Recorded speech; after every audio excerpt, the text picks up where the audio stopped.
Hello everyone, welcome to Study Access. আজকে আমরা আলোচনা করব WBCS ফিলিমসের যে আমরা ভারতের অর্থনীতি অর্থাৎ ইন্ডিয়ান ইকোনমির উপর যে আমরা পঞ্চবার্ষিকী পরিকল্পনা যে চ্যাপ্টারটা রয়েছে সেই পঞ্চবার্ষিকী পরিকল্পনার চ্যাপ্টারটার উপর যে আমরা বিগত বছরে অর্থাৎ 1999 সাল থেকে 2020 সাল পর্যন্ত বিগত 22 বছরের প্রিভিয়াস ইয়ার কোশ্চেনগুলো নিয়ে যে আলোচনা করছি তার সেট নাম্বার আজকে হবে পার্ট নাম্বার 2 আজকে আলোচনা করা হবে। এই পার্ট নাম্বার 2 আজকে আলোচনা করা হচ্ছে। দেখো, এই যে পঞ্চবার্ষিকী পরিকল্পনা রয়েছে এই পঞ্চবার্ষিকী পরিকল্পনা থেকে কিন্তু আমাদের যে ইন্ডিয়ান ইকোনমি রয়েছে সেই ইন্ডিয়ান ইকোনমি যত কোশ্চেন আসে সবচেয়ে বেশি কোশ্চেন আসে কিন্তু এই পঞ্চবার্ষিকী পরিকল্পনা থেকে। তো চলো আজকে আমরা দেখে নিই এই পঞ্চবার্ষিকী পরিকল্পনা সম্পর্কে। আর তোমরা যে আমাদের পার্ট 1টা কিন্তু রয়েছে সেই পার্ট 1টা তোমরা যদি কেউ না দেখে থাকো তাহলে কিন্তু পার্ট 1টা অবশ্যই দেখবে। তাহলে কিন্তু এই ভারতের অর্থনীতি অর্থাৎ ইন্ডিয়ান ইকোনমির যে 5 ইয়ার প্ল্যান বা পঞ্চবার্ষিকী পরিকল্পনা রয়েছে তার উপর থেকে কিন্তু বা এর বাইরে কিন্তু আর কোনো কোশ্চেন আসার চান্স খুবই কম। কারণ হচ্ছে আমরা এই কোশ্চেনগুলো আলোচনা করছি এত ডিটেলসে যে এর বাইরে আর কোনো কোশ্চেন আসার চান্স খুব কম রয়েছে। তো চলো প্রথম কোশ্চেন দেখে নিই। দেখো, প্রথম কোশ্চেন রয়েছে যে জাতীয় উন্নয়ন পর্ষদের কাজ হলো, অর্থাৎ জাতীয় উন্নয়ন পর্ষদ যে রয়েছে সেই জাতীয় উন্নয়ন পর্ষদের প্রধান কাজ কি? এই জাতীয় উন্নয়ন পর্ষদের কিন্তু প্রধান কাজ হলো এই পঞ্চবার্ষিকী পরিকল্পনা যে রয়েছে সেই পঞ্চবার্ষিকী পরিকল্পনার অনুমোদন। অর্থাৎ পঞ্চবার্ষিকী পরিকল্পনায় যে কাজগুলোর উপর ফোকাস করা হচ্ছে, যে কাজগুলোর উপর আমরা পঞ্চবার্ষিকী পরিকল্পনা করছি, যে যে লক্ষ্যমাত্রাগুলো নিচ্ছি সেই লক্ষ্যমাত্রাগুলো কিন্তু লাস্ট ফাইনালি গিয়ে কিন্তু এই পঞ্চবার্ষিকী পরিকল্পনার অনুমোদন প্রাপ্ত হয় কিন্তু জাতীয় উন্নয়ন পর্ষদ দ্বারা। আর এই জাতীয় উন্নয়ন পর্ষদ কিন্তু পঞ্চবার্ষিকী পরিকল্পনার যে মেম্বারগুলো রয়েছে বা যারা সভাপতি যে রয়েছে তারাই কিন্তু এই আমাদের জাতীয় উন্নয়ন পর্ষদেরও কিন্তু সভাপতি এবং চেয়ারম্যান। তো এই চেয়ারম্যান কিন্তু একই রয়েছে, জাতীয় উন্নয়ন পর্ষদ এবং আমাদের যে তোমার পঞ্চবার্ষিকী পরিকল্পনা নয় ওটা হচ্ছে আমাদের পরিকল্পনা কমিশনের চেয়ারম্যান কিন্তু একই রয়েছেন। তো দেখো, এই জাতীয় উন্নয়ন পর্ষদ যে রয়েছে এই জাতীয় উন্নয়ন পর্ষদ কিন্তু 1952 সালে 6ই আগস্ট কিন্তু গঠিত হয় এই জাতীয় উন্নয়ন পর্ষদ। আর পঞ্চবার্ষিকী পরিকল্পনা আমরা সবাই জানি এটা 1950 সালের 15ই মার্চ গঠিত হয়। পঞ্চবার্ষিকী পরিকল্পনা তো নয়, সেটা হচ্ছে খালি পরিকল্পনা কমিশন। আর পঞ্চবার্ষিকী পরিকল্পনা শুরু হয় হচ্ছে 1951 সাল থেকে। তো পরবর্তী কোশ্চেন দেখে নিই। পরবর্তী কোশ্চেন দেখো, দীর্ঘকালীন কর্মনিয়োগের জন্য নীতি নির্ধারণের বিষয়ে নিম্নোক্ত শিল্পগুলির কোনটিতে এক সাহসী পদক্ষেপ নেওয়া হয়েছিল? অর্থাৎ দীর্ঘকালীন যে কর্মনিয়োগের জন্য এই কোন পঞ্চবার্ষিকী পরিকল্পনায় সবচেয়ে বেশি একটা সাহসী পদক্ষেপ নেওয়া হয়েছিল? এখানে দেখো রাইট অ্যান্সার হয়ে যাচ্ছে কিন্তু সপ্তম পঞ্চবার্ষিকী পরিকল্পনায়। কারণ এই পঞ্চবার্ষিকী পরিকল্পনায় কিন্তু বিভিন্ন প্রধান লক্ষ্য ছিল এর কি, খাদ্যশস্য উৎপাদন দ্রুত হারে বৃদ্ধি করা এবং কর্মসংস্থান দ্রুত হারে বৃদ্ধি করা এবং উৎপাদনশীলতা বৃদ্ধি করা এবং উন্নয়ন, তারপরে হচ্ছে আধুনিকীকরণ, তারপরে হচ্ছে স্বনির্ভরতা, সামাজিক ন্যায় প্রতিষ্ঠা, এগুলো কিন্তু এর মূল লক্ষ্য ছিল। আর এই সপ্তম পঞ্চবার্ষিকী পরিকল্পনার কালটা রয়েছে 1985 থেকে 1990 পর্যন্ত কিন্তু এই সপ্তম পঞ্চবার্ষিকী পরিকল্পনা চলে। এই পরিকল্পনা ছিল অর্থনৈতিক পরিকল্পনার ইতিহাসে সাফল্য। আর দেখো, এই পরিকল্পনা কিন্তু ছিল ভারতের অর্থনৈতিক পরিকল্পনার ইতিহাসে সাফল্যের নিরিখে কিন্তু একটা উজ্জ্বলতম পরিকল্পনা। এখানে এই সপ্তম পরিকল্পনায় সবথেকে বেশি সাফল্য এসেছিল, তার জন্য একে কী বলা হয়, পঞ্চবার্ষিকী পরিকল্পনার ইতিহাসে ভারতের অর্থনীতির একটা উজ্জ্বলতম পরিকল্পনা হচ্ছে এই সপ্তম পঞ্চবার্ষিকী পরিকল্পনা। এই সময় থেকে কিন্তু ভারতের বিকেন্দ্রিক যে পরিকল্পনা তার কিন্তু সূচনা হয় এই সপ্তম পরিকল্পনা থেকেই কিন্তু এই বিকেন্দ্রিক পরিকল্পনার সূচনা হয়ে থাকে। পরবর্তী কোশ্চেন দেখে নিই। পরবর্তী কোশ্চেন দেখো, যোজনা কমিশন হলো একটি কি? যোজনা কমিশন কিন্তু আমরা আগেই বলেছিলাম এই যোজনা কমিশন কি একটি সংবিধান বহির্ভূত এবং অবিধিবদ্ধ সংস্থা। এই যোজনা কমিশন হচ্ছে একটা সংবিধান বহির্ভূত, এটা কিন্তু সংবিধানে নেই এই যোজনা কমিশন সম্পর্কে কোনো। তাহলে সংবিধান বহির্ভূত এবং অবিধিবদ্ধ, তাহলে এখানে রাইট অ্যান্সার হয়ে যাচ্ছে কি অপশন বি, এই সংবিধান বহির্ভূত এবং অবিধিবদ্ধ। তো এখানে সংবিধান বহির্ভূত কোনো অপশন নেই, তাহলে এখানে রাইট অ্যান্সার হচ্ছে কি অবিধিবদ্ধ সংস্থা। আর এখান থেকে দেখে নেবো, দেখো এই যোজনা কমিশন কিন্তু গঠিত হয় 1950 সালে 15ই মার্চ। কেন্দ্রীয় ক্যাবিনেটের সুপারিশ এবং তৎকালীন যে প্রধানমন্ত্রী ছিলেন জওহরলাল নেহরু তার চেয়ারম্যানশিপে কিন্তু স্বাধীন ভারতে প্রথম এই যোজনা কমিশন গঠিত হয়। তখন চেয়ারম্যান হয়েছিল কে? জওহরলাল নেহরু, তার পদাধিকার বলে তিনি চেয়ারম্যান হয়েছিলেন, কারণ আমাদের প্রধানমন্ত্রী এই যোজনা কমিশনের কী হন? চেয়ারম্যান হন। পরবর্তী কোশ্চেন দেখো, একাদশ পঞ্চবার্ষিকী পরিকল্পনার খসড়ার মোট অন্তর্দেশীয় উৎপাদনের গড় বৃদ্ধির লক্ষ্যমাত্রা ধার্য করা হয়েছিল কত? অর্থাৎ এই যে একাদশ পঞ্চবার্ষিকী পরিকল্পনা আমরা কি টোটাল পরিকল্পনা কয়টি হয়েছিল আমাদের 12টি পরিকল্পনা হয়েছিল। তারপরেই কিন্তু কি আমাদের কিন্তু এই পরিকল্পনা কমিশন কিন্তু ভেঙে দেওয়া হয় এবং নীতি আয়োগ গঠন করা হয় 2015 সালে। আর এরপরে আর মাত্র একটা 12 নম্বর কমিশন গঠন হয়েছিল, 12 নম্বর পঞ্চবার্ষিকী পরিকল্পনা, যেটা কিন্তু পুরো টেকেনি। কারণ হচ্ছে 12 থেকে ওটা 17 পর্যন্ত ছিল, কিন্তু 17-র আগেই 2015 সালে কিন্তু আমাদের নীতি আয়োগ গঠন করা হয়। তো এই যে আমাদের একাদশ পঞ্চবার্ষিকী পরিকল্পনা ছিল, এই পঞ্চবার্ষিকী পরিকল্পনা কিন্তু লক্ষ্যমাত্রা ছিল কত? 9%। তাহলে রাইট অ্যান্সার হচ্ছে কি অপশন বি। কিন্তু এখান থেকে আমরা মনে রাখবো এই যে লক্ষ্যমাত্রা ছিল সেটা কিন্তু পুরোপুরি হয়নি। কারণ হচ্ছে এই লক্ষ্যমাত্রায় কী বলা হয়েছিল যে 9% কী করবে, আমাদের লক্ষ্যমাত্রা ধার্য করা হয়েছিল 9% গড় বৃদ্ধি করবে। কিন্তু দেখো এটা কী হয়, 2008 থেকে 9 সাল এবং 2009 থেকে 10 সাল পর্যন্ত বিশ্বে কী হয়, আর্থিক সংকট দেখা দেয়। এই আর্থিক সংকটের ফলে এই যে আমাদের লক্ষ্যমাত্রা ছিল, এই লক্ষ্যমাত্রা কিন্তু কমিয়ে আনা হয়। লক্ষ্যমাত্রা কমিয়ে 8.1 কিন্তু করা হয়, এটা লক্ষ্যমাত্রা 8.1 করা হয়। আর এই লক্ষ্যমাত্রাও কিন্তু পূর্ণ হয়নি। পরে দেখা যায় এই লক্ষ্যমাত্রা পূর্ণ হয়নি, লক্ষ্যমাত্রা পূর্ণ হয়েছিল মাত্র 7.9% কিন্তু আমাদের পূর্ণ হয়েছিল। আর এই যে একাদশ পঞ্চবার্ষিকী পরিকল্পনা ছিল, এই একাদশ পঞ্চবার্ষিকী পরিকল্পনায় মূল যে উদ্দেশ্য ছিল সেটা হচ্ছে প্রাথমিক যে বিদ্যালয়গুলি ছিল সেই বিদ্যালয় থেকে স্কুল ছুট যে ছাত্রগুলো রয়েছে তাদের সংখ্যা হ্রাস করা কিন্তু এর মূল লক্ষ্য ছিল। এছাড়া শিশু মৃত্যু এবং আমাদের যে প্রসূতি যে রয়েছে, প্রসূতিরা অর্থাৎ গর্ভধারণী আমাদের মারা যে রয়েছে প্রসূতিরা, তাদেরও কিন্তু মৃত্যুর হারটা কমিয়ে আনার জন্য বিভিন্ন ব্যবস্থা গ্রহণ করা হয়েছিল এই পঞ্চবার্ষিকী পরিকল্পনায়। পরবর্তী কোশ্চেন দেখো, ভারতের প্রাথমিকভাবে বিকেন্দ্রীকৃত পরিকল্পনার প্রকৃত সূচনা হয়েছিল কোন পরিকল্পনার সময়? এখানে কিন্তু রাইট অ্যান্সার হয়ে যাচ্ছে কি সপ্তম পঞ্চবার্ষিকী পরিকল্পনায় কিন্তু তোমার বিকেন্দ্রীকৃত পরিকল্পনার প্রকৃত সূচনা হয়েছিল। যেটা আমি একটু আগে বললাম যে সপ্তম পঞ্চবার্ষিকী পরিকল্পনা থেকে কিন্তু বিকেন্দ্রীকৃত পরিকল্পনার সূচনা হয়েছিল। তাহলে এটা হচ্ছে রাইট অ্যান্সার অপশন এ, সপ্তম পরিকল্পনা। পরবর্তী কোশ্চেন দেখো, গরিবি হাটাও স্লোগানটি কোন পঞ্চবার্ষিকী পরিকল্পনার সাথে যুক্ত হয়েছিল? এখানে রাইট অ্যান্সার হচ্ছে পঞ্চবার্ষিকী পরিকল্পনা, অর্থাৎ পঞ্চম পঞ্চবার্ষিকী যে পরিকল্পনা ছিল সেখানে কিন্তু এই গরিবি হাটাও স্লোগানটি দেওয়া হয়েছিল, যেটা দিয়েছিল ইন্দিরা গান্ধী। এই ইন্দিরা গান্ধী কিন্তু দিয়েছিল, এটা অ্যাকচুয়ালি কিন্তু এটা উচ্চারণ করা হয়েছিল প্রথম এই স্লোগানটি চতুর্থ পঞ্চবার্ষিকী পরিকল্পনায়। কিন্তু এই চতুর্থ পঞ্চবার্ষিকী পরিকল্পনায় এটা উচ্চারণ করার পরে এটা কিন্তু বাস্তবায়িত করা হয় গিয়ে পঞ্চম পঞ্চবার্ষিকী পরিকল্পনায়। আর এই পঞ্চম পঞ্চবার্ষিকী পরিকল্পনায় কিন্তু আমাদের যে গরিব লোকেদের জন্য, অর্থাৎ গরিব যে রয়েছে, গরিবদের যাতে গরিবই আর থাকে না তার জন্য কিন্তু বিভিন্ন পদক্ষেপ নেওয়া হয়েছিল। গরিবদের জন্য বিভিন্ন অর্থনৈতিক উন্নতির জন্য কিন্তু আমাদের বিভিন্ন পদক্ষেপ নেওয়া হয় এই পঞ্চম পঞ্চবার্ষিকী পরিকল্পনায়। পরবর্তী কোশ্চেন দেখো, পঞ্চবার্ষিকী পরিকল্পনার চূড়ান্ত অনুমোদন দেন কে? এটা প্রথম দিকেই আমরা বলেছিলাম যে পঞ্চবার্ষিকী যে পরিকল্পনাগুলো রয়েছে সেই পঞ্চবার্ষিকী পরিকল্পনা অনুমোদন দেয় কিন্তু আমাদেরকে জাতীয় উন্নয়ন পর্ষদ। প্রথমে এই আমাদের পরিকল্পনাগুলো করা হয় ঠিকই, কিন্তু পরিকল্পনাগুলো লাস্টে গিয়ে কিন্তু এই জাতীয় উন্নয়ন পর্ষদের কাছে আমাদের অনুমোদন নিয়ে তারপরে সেটা কিন্তু পাস হয়। পরে কিন্তু এটা তারপরে আমাদের লক্ষ্যমাত্রাটা ঠিক করা হয় এবং এই লক্ষ্যমাত্রা অনুযায়ী আমাদের কি 5 বছর চলে যে এই কাজ। পরবর্তী কোশ্চেন দেখো, রাউরকেল্লা এবং দুর্গাপুরে যে লৌহ ইস্পাত কারখানা রয়েছে, এই রাউরকেল্লা এবং দুর্গাপুর লৌহ ইস্পাত কারখানা পরিকল্পিত হয়েছিল ভারতের কোন পঞ্চবার্ষিকী পরিকল্পনায়?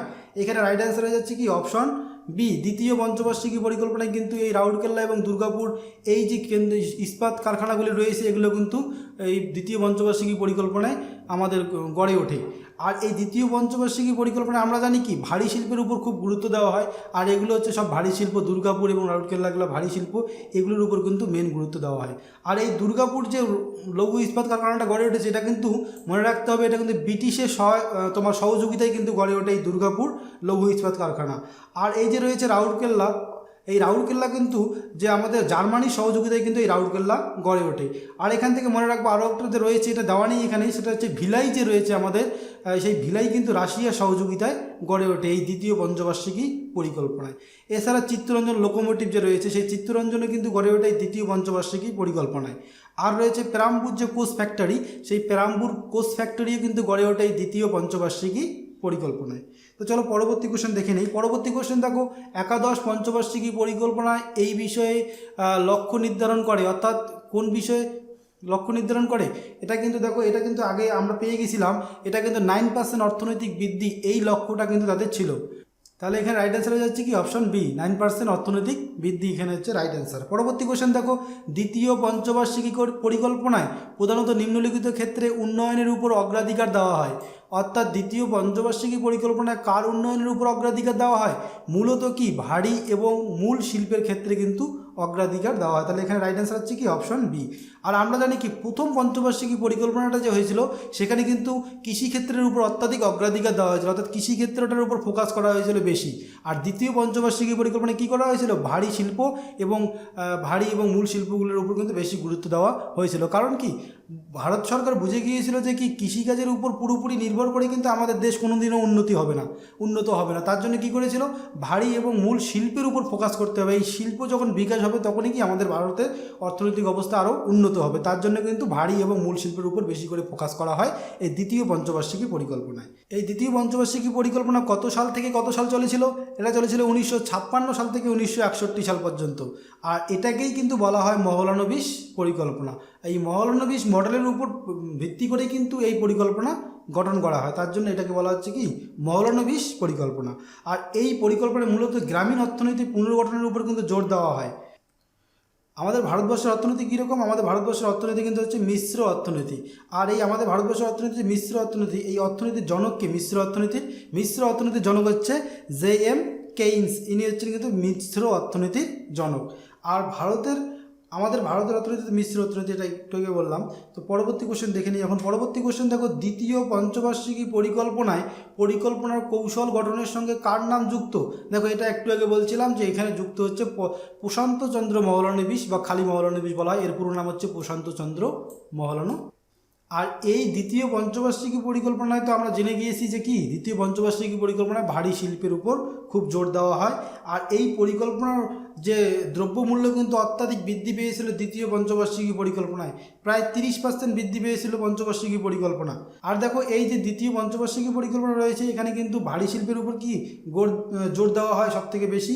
আর এই পরিকল্পনাকালে কিন্তু দ্রব্যমূল্য সবথেকে বেশি বৃদ্ধি পায়, অর্থাৎ 30%-এরও বেশি কিন্তু দ্রব্যমূল্য বৃদ্ধি পেয়েছিল এই দ্বিতীয় পঞ্চবার্ষিকী পরিকল্পনাকালে।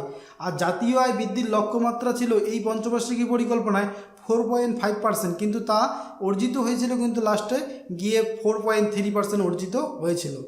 পরবর্তী কোশ্চেন দেখে নিই। পরবর্তী কোশ্চেন দেখো, ভারতীয় পরিকল্পনাকালে নিম্নলিখিতগুলির মধ্যে কোনটি দ্রুততম বৃদ্ধি পেয়েছিল? দেখো ভারতীয় যে পরিকল্পনা হয়েছিল তাই এই পরিকল্পনা করতে করতে আমাদের কি শিল্পের উপরও ফোকাস করা হয়েছিল, কৃষিক্ষেত্রের উপরও ফোকাস করা হয়েছিল, কিন্তু সবথেকে বেশি দ্রুততর বৃদ্ধি পেয়েছিল কোনটা? সেটা হচ্ছে সেবা ক্ষেত্র। এই সেবা ক্ষেত্রটা কিন্তু অত্যাধিক বৃদ্ধি পেয়েছিল। এটি একটি কি আমাদের যে পঞ্চবার্ষিকী পরিকল্পনা, এটা সম্পর্কে একটু জেনে নিই। এই পঞ্চবার্ষিকী পরিকল্পনা কিন্তু হচ্ছে একটি কি উপদেষ্টা পর্ষদ, এটা আর একটু বলে নিচ্ছি। এই পঞ্চবার্ষিকী পরিকল্পনা হচ্ছে কি এটা একটা হচ্ছে উপদেষ্টা পর্ষদ। আর এই পঞ্চবার্ষিকী পরিকল্পনা যে গঠন করা হয়েছিল এটা কিন্তু প্ল্যান্ট ইকোনমি ফর ইন্ডিয়া যে তোমার বইটি ছিল, কার বই এটা হচ্ছে এম বিশ্বেশ্বরাই যে ছিল তার বই হচ্ছে প্ল্যান্ট ইকোনমি ফর ইন্ডিয়া। এটা 1934 সালে তিনি লিখেছেন। এই বইটার উপর নির্ভর করে, অর্থাৎ এই যে ইকোনমির উপর তাদের গুরুত্ব দেওয়া হয়েছিল, তার গুরুত্ব দিয়ে যে বইটা লিখেছিল প্ল্যান্ট ইকোনমি ফর ইন্ডিয়া, এই বইটা কিন্তু অনুপ্রাণিত করে আমাদের কি ভারতীয়দের অনুপ্রাণিত করে। পরবর্তীকালে এটি কী করে ভারতীয় অর্থনৈতিক পরিকল্পনা প্রথম ধাপের যে হরিপুরা অধিবেশন বসেছিল 1938 সালে, সেখানে কিন্তু নেতাজি সুভাষচন্দ্র বসু কিন্তু জাতীয় পরিকল্পনা কমিটি গঠনের একটা প্রস্তাব দেন। অপরদিকে পরে কী হয়, তারপর 1938 সালে কিন্তু ন্যাশনাল প্ল্যানিং কমিটি গঠন করা হয় জাতীয় কংগ্রেসের দ্বারা। তৎকালীন তোমার জওহরলাল নেহরু কিন্তু নেতৃত্বে এই প্ল্যানিং কমিশন বা ন্যাশনাল প্ল্যানিং কমিশন কিন্তু গঠিত হয়েছিল। পরবর্তী কোশ্চেন দেখে নিই। পরবর্তী কোশ্চেন দেখো, ভারতবর্ষের প্রথম পঞ্চবার্ষিকী পরিকল্পনা শুরু হয়েছিল কত সালে? ভারতবর্ষের প্রথম পঞ্চবার্ষিকী পরিকল্পনা শুরু হয়েছিল 1951 সাল থেকে। পরিকল্পনা কমিশন গঠিত হয়, দেখো পরিকল্পনা কমিশন গঠিত হয় 1950 সালে, কিন্তু পঞ্চবার্ষিকী পরিকল্পনা শুরু হয় কিন্তু 1951 সাল থেকে। অর্থাৎ প্রথম পঞ্চবার্ষিকী পরিকল্পনা হয়েছিল কত সালে? 1951 থেকে 1956 সাল পর্যন্ত। পরবর্তী কোশ্চেন দেখো, ভারতের পরিকল্পনা কমিশন গঠনে সংবিধানের ধারায় উল্লেখ রয়েছে, কোন ধারায় উল্লেখ রয়েছে? 196, 308 না 360? এখানে দেখো এই যে আমাদের অর্থনৈতিক ভারতের পরিকল্পনা কমিশন যে গঠন করা হয় এটা কিন্তু কোনো সংবিধানে নেই। আমি প্রথমেই বলেছিলাম কি এটি হচ্ছে সংবিধান বহির্ভূত একটি ধারণা এই পরিকল্পনা কমিশন। তাহলে এখানে রাইট অ্যান্সার হয়ে যাচ্ছে কি এটি কোনো ধারায় উল্লেখ নেই, অপশন ডি হবে এখানে রাইট অ্যান্সার। পরবর্তী কোশ্চেন দেখো, কোন সালে ভারতীয় পরিকল্পনা কমিশন গঠন করা হয়েছিল? পরিকল্পনা কমিশন যে গঠন করা হয়েছিল সেটা কোন সালে? 1950 সালে। এই কোশ্চেনগুলো দেখো বারবার চলে এসছে, তার জন্য এগুলো বেশি ব্যাখ্যা করার কোনো দরকার নেই, আমরা স্কিপ করে চলে যাচ্ছি জাস্ট অ্যান্সারটা করে বলে দিয়ে। হ্যাঁ, পরবর্তী কোশ্চেন দেখে নেই। পরবর্তী কোশ্চেন দেখো, কোন পরিকল্পনা ঘাটতি অর্থ সংস্থানের লক্ষ্যকে শূন্য ধরা হয়েছিল? দেখো একটা পরিকল্পনা রয়েছে যেখানে অর্থ সংস্থান যে রয়েছে লক্ষ্য ছিল সেটা কিন্তু শূন্য ধরা হয়েছিল। সেই পরিকল্পনা কোন পরিকল্পনা? এখানে রাইট অ্যান্সার হয়ে যাচ্ছে নবম যে পরিকল্পনা রয়েছে, এই নবম পরিকল্পনা কিন্তু অর্থনৈতিক লক্ষ্যকে শূন্য ধরা হয়েছিল। এই নবম পরিকল্পনা কত সাল থেকে কত সাল চলেছিল? এই নবম পরিকল্পনা কিন্তু চলেছে 1997 থেকে 2002 সাল পর্যন্ত। আর এই পরিকল্পনার অর্থনৈতিক উন্নয়নের 4টি প্রধান লক্ষ্য ছিল। কী কী লক্ষ্য? এর লক্ষ্য ছিল জীবনযাত্রার মান উন্নয়ন, তারপরে হচ্ছে উৎপাদনশীল যে আমাদের কর্মসংস্থান সেটাকে কিন্তু বৃদ্ধি করা, এছাড়া আঞ্চলিক যে বৈষম্য যে রয়েছিল, কিছু আঞ্চলিক বৈষম্য সেগুলোকে দূর করা এবং স্বনির্ভরতা অর্জন করা কিন্তু এর প্রধান লক্ষ্য ছিল। তাই স্বনির্ভরতা অর্জন করাটা সব আমাদের অর্থনৈতিক পরিকল্পনা যে রয়েছিল সব পরিকল্পনায় কিন্তু লক্ষ্য ছিল, কিন্তু এখানে নবম পরিকল্পনা বেশি ফোকাস করা হয়েছিল কিন্তু এই স্বনির্ভরতা অর্জন করার উপর। পরবর্তী কোশ্চেন দেখে নেই। দেখো, নিম্নলিখিত কোনটি বার্ষিক পরিকল্পনার কাল? অর্থাৎ বার্ষিক পরিকল্পনা যে শুরু হয়েছিল প্রথম কত সালে?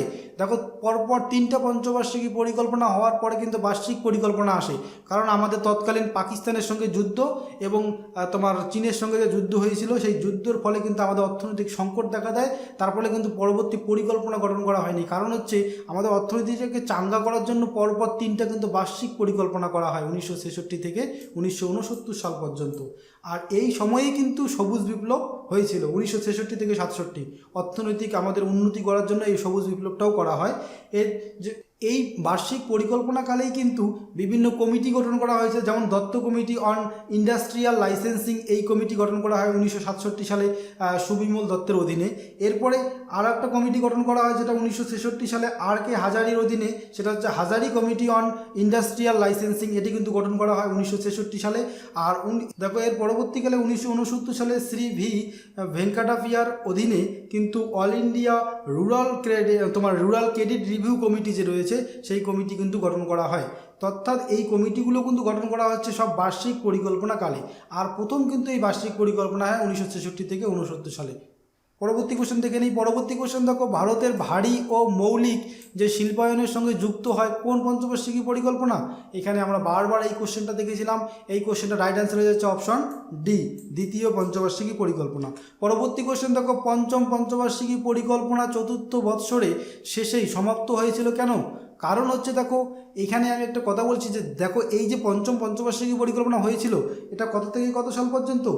দেখো, এই পঞ্চম পঞ্চবার্ষিকী পরিকল্পনা কিন্তু 1974 সাল থেকে 1979 সাল পর্যন্ত কিন্তু করা হয়েছিল।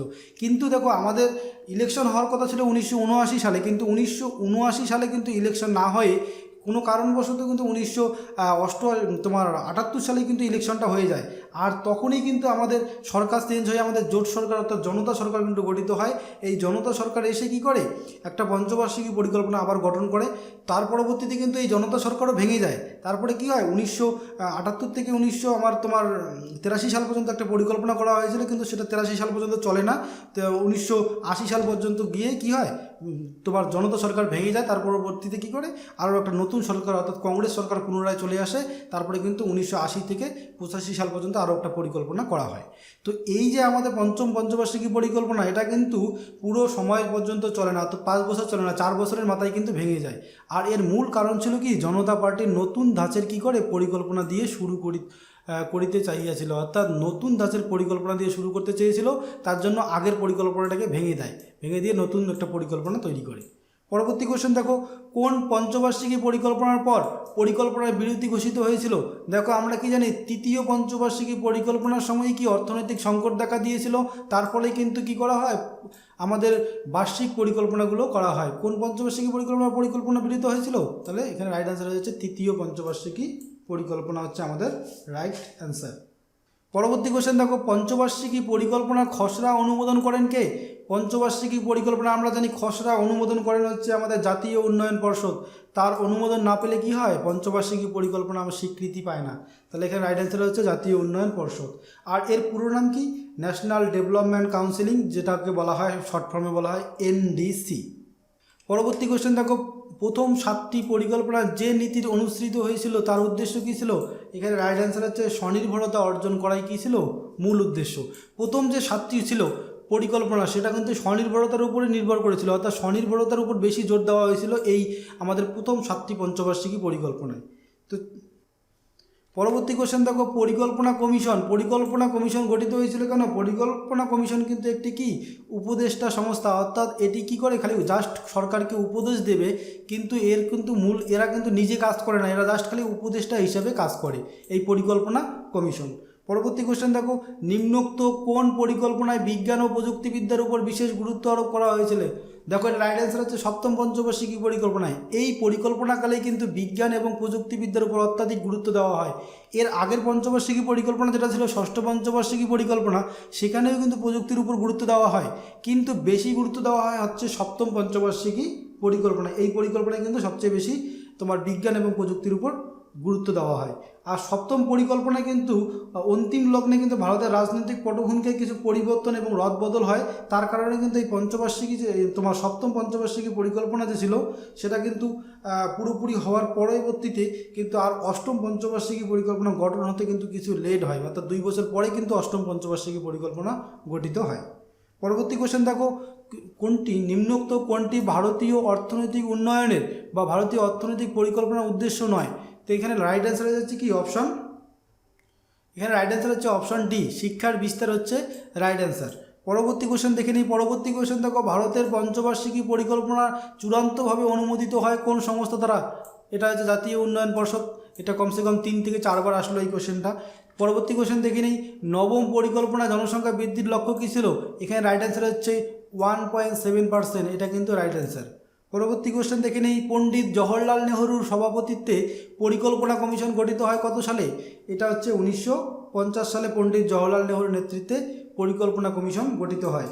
এই যে পরিকল্পনা কমিশন গঠিত হয়েছিল কী উদ্দেশ্যে?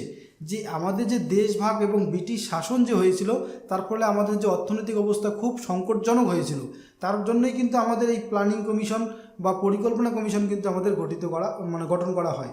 এর মূল কাজ ছিল দেশের তোমার বস্তু সম্পদ, তারপর হচ্ছে মানব সম্পদ এবং মূলধনের মান এবং মূল্য কিন্তু নির্ধারণ করা এর মূল লক্ষ্য ছিল। আর এই পঞ্চবার্ষিকী পরিকল্পনা অর্থাৎ বা পরিকল্পনা কমিশন যে গঠিত হয়েছিল, এই পরিকল্পনা কমিশন গঠন তো অনেক আগের থেকেই প্ল্যান করা হয়েছিল গঠন করা হবে, কিন্তু 1950 সালে এসে অত্যাধিক গুরুত্বপূর্ণ মনে হয়েছিল। কারণ হচ্ছে আমাদের দেশ যখন ভাগ হয় এবং দেশে যখন স্বাধীনতা আমাদের আসে, তখন কিন্তু আমাদের ভারতের অর্থনৈতিক অবস্থা খুব একটা সংকটজনক অবস্থায় চলে আসে। তার ফলে কিন্তু আমরা 1950 সালে পরিকল্পনা কমিশনটা খুব তাড়াতাড়ি গঠন করা হয়। পরবর্তী কোশ্চেন দেখো, নবম পঞ্চবার্ষিকী পরিকল্পনাতে জিডিপি বার্ষিক বৃদ্ধির হার কত ছিল? এখানে রাইট অ্যান্সার হচ্ছে অপশন সি, 6.5%, কিন্তু এটা অর্জিত হয়েছিল। দেখো নবম পঞ্চবার্ষিকী পরিকল্পনায় জিডিপি বার্ষিক বৃদ্ধির হার ছিল কত? 6.5%, কিন্তু এটা 6.5% অর্জিত হয়নি, কিন্তু এটা হয়েছিল 5.4% মাত্র অর্জিত হয়েছিল জিডিপি। পরবর্তী কোশ্চেন দেখো, পরবর্তী কোশ্চেনে রয়েছে 1950 সালে মার্চ মাসে কোন চেয়ারম্যানের মাধ্যমে পরিকল্পনা কমিশন গঠিত হয়েছিল? দেখো এখানে রাইট অ্যান্সার হচ্ছে কি জওহরলাল নেহরুর নেতৃত্বে এই পরিকল্পনা কমিশন গঠিত হয়েছিল। এই পরিকল্পনা কমিশনের প্রথম যে আমাদের ডেপুটি চেয়ারম্যান, তার নাম কি? গুলজারিলাল নন্দ। আর চেয়ারম্যান ছিল কে? জওহরলাল নেহরু। কারণ আমাদের পরিকল্পনা কমিশনের কিন্তু চেয়ারম্যান হন কিন্তু কি তোমার প্রধানমন্ত্রী, আমাদের পদাধিকার বলে প্রধানমন্ত্রী কি হন? চেয়ারম্যান হন।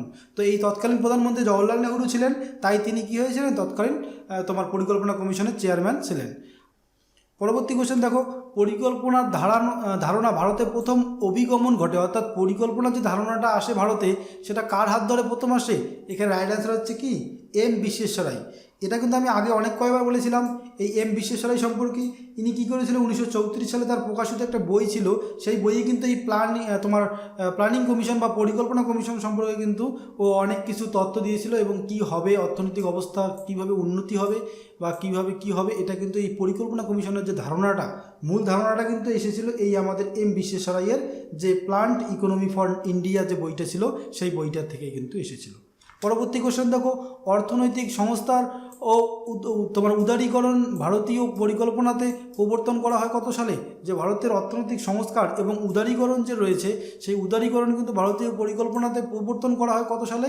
রাইট অ্যান্সার হচ্ছে 1990 সালে কিন্তু এই প্রবর্তন করা হয় ভারতীয় অর্থনৈতিক সংস্কার এবং উদারীকরণ। পরবর্তী কোশ্চেন, যে দ্বিতীয় পঞ্চবার্ষিকী পরিকল্পনার ভিত্তি কী ছিল? এই দ্বিতীয় পঞ্চবার্ষিকী পরিকল্পনার ভিত্তি ছিল কি? মহলানবিশ পরিকল্পনা। অর্থাৎ মহলানবিশ যে তোমার তত্ত্ব বা মহলানবিশ মডেলের উপর নির্ভর করে কি করা হয়েছিল? দ্বিতীয় পঞ্চবার্ষিকী পরিকল্পনা গঠন করা হয়েছিল। পরবর্তী কোশ্চেন দেখো, বার্ষিক পরিকল্পনা 1966 থেকে 1969 সাল, যেটাকে বলা হয় কি? হলিডে পরিকল্পনা। এটাকে কিন্তু বলা হচ্ছে কি? হলিডে পরিকল্পনা। এই 1966 থেকে 69 সাল পর্যন্ত এটা এসেছিল আমাদের 1999 সালের প্রিলিমস এক্সামে এসেছিল এই কোশ্চেনটা। এই কোশ্চেনটা বারবার এসেছে, কয়েকবার এসেছিল এই কোশ্চেনটা খুব ইম্পর্টেন্ট। তো চলো দেখে নিই পরবর্তী কোশ্চেনটি। পরবর্তী কোশ্চেন দেখো, নিম্নলিখিত কোনটি নবম পঞ্চবার্ষিকী পরিকল্পনা যে রয়েছে তার মুখ্য উদ্দেশ্য ছিল? এই মুখ্য উদ্দেশ্য ছিল কি নবম পঞ্চবার্ষিকী পরিকল্পনা? সেটা হচ্ছে কৃষিকাজ এবং গ্রামীণ উন্নয়ন, এটা রাইট। তারপরে রয়েছে জনসংখ্যা বৃদ্ধি রোধ করা, এটাও রাইট। কারণ তৎকালীন যে নবম পঞ্চবার্ষিকী পরিকল্পনা যখন করা হয় তখন কিন্তু জনসংখ্যা বৃদ্ধি অত্যাধিক হারে বৃদ্ধি হচ্ছিল জনসংখ্যা।